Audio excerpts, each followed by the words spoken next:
नेता प्रतिपक्ष टीकाराम जूली ने कहा कि संविधान के जनक बाबा साहब डॉक्टर भीमराव अंबेडकर की पुण्यतिथि को महापरिनिर्वाण दिवस के रूप में मनाया जाता है। उन्होंने कहा कि इस दिन को मनाने के पीछे बाबा साहब को सम्मान और सच्ची श्रद्धांजलि देना है। प्रथम तो मैं बाबा साहब को नमन करता हूं और अपने आप को गौरवान्वित भी महसूस करता हूं कि आज हम जो कुछ हैं बाबा साहब की देन है। बाबा साहब ने पूरी दुनिया का सबसे मजबूत लोकतंत्र हिंदुस्तान को दिया। उनकी जो सोच थी, उस सोच के अंदर महात्मा गांधी, ज्योतिबा फुले जैसे लोगों की विचारधाराओं को ध्यान में रखते हुए इस देश के संविधान का निर्माण किया और विशेष रूप से वंचित, पीड़ित, पिछड़े, महिला, बच्चे, इन सब का विशेष रूप से संविधान के अंदर उन्होंने ध्यान रखा। और आज पड़ोसी देश जितने भी हम देखें, चाहे वो नेपाल हो, चाहे वो पाकिस्तान हो, चाहे अफगानिस्तान हो, चाहे भूटान हो, चाहे बर्मा हो, बांग्लादेश हो, श्रीलंका हो, सब देशों का जो लोकतंत्र है, प्रजातंत्र है, वो कमजोर हुआ और हमारे देश का मजबूत हुआ। बाबा साहब ने जब देश के संविधान का निर्माण किया, कांग्रेस की गवर्नमेंट थी और कांग्रेस ने हमेशा ही इस संविधान को मजबूत करने के लिए कदम उठाए, हमेशा मजबूत किया। और आज भी राहुल गांधी जी एक संविधान योद्धा के रूप में लड़ाई लड़ रहे हैं।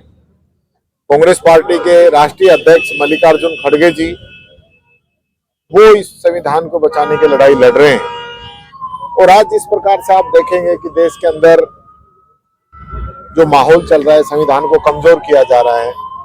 जैसे अभी अडानी केस है, विपक्ष कह रहा है इसकी जांच करा दो, जांच नहीं करा रहे। किसानों ने धरना दिया, सरकार ने सहमति बनाई। अब किसान कह रहे हैं जिन बातों पे सहमति हुई थी उनको लागू कर दो, बजाय किसानों की सुनने की उन पे गोलियां चलाई जा रही है। ईडी, इनकम टैक्स, सीबीआई का जिस प्रकार से तांडव देश के अंदर चल रहा है, वो कहीं ना कहीं संविधान को कमजोर करने का काम है।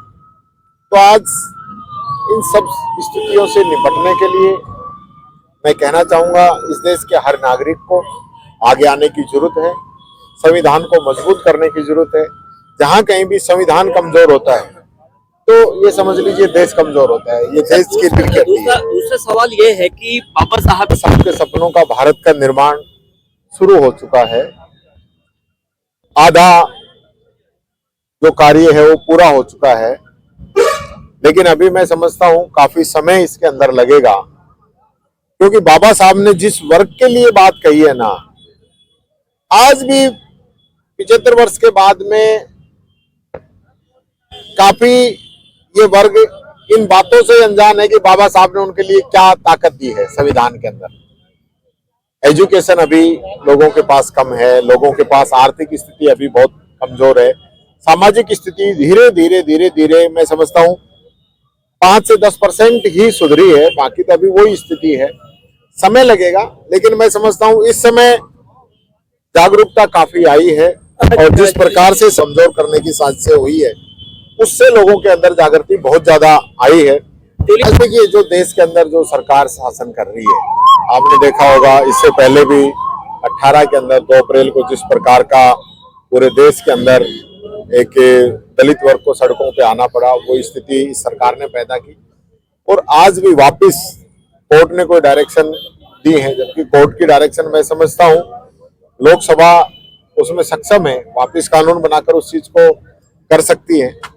लेकिन बजाय उसको ठीक करने के आज क्रीमी लेयर, वर्गीकरण जैसी स्थिति पैदा करके दलित वर्ग के अंदर ही संघर्ष करा दिया जाए। और जो पोस्टें आज तक भी खाली पड़ी है, वो आने वाले समय में और 50 साल खाली रहे। तो ये भारतीय जनता पार्टी की मानसिकता है। जो लोग मनुस्मृति को मानते हैं, संविधान को जलाते हैं, उन लोगों के साथ बीजेपी और बीजेपी के लोग खड़े हैं। तो मैं समझता हूं अब जो देश के अंदर शासन है वो कहीं ना कहीं संविधान को कमजोर करने का काम कर रहे हैं।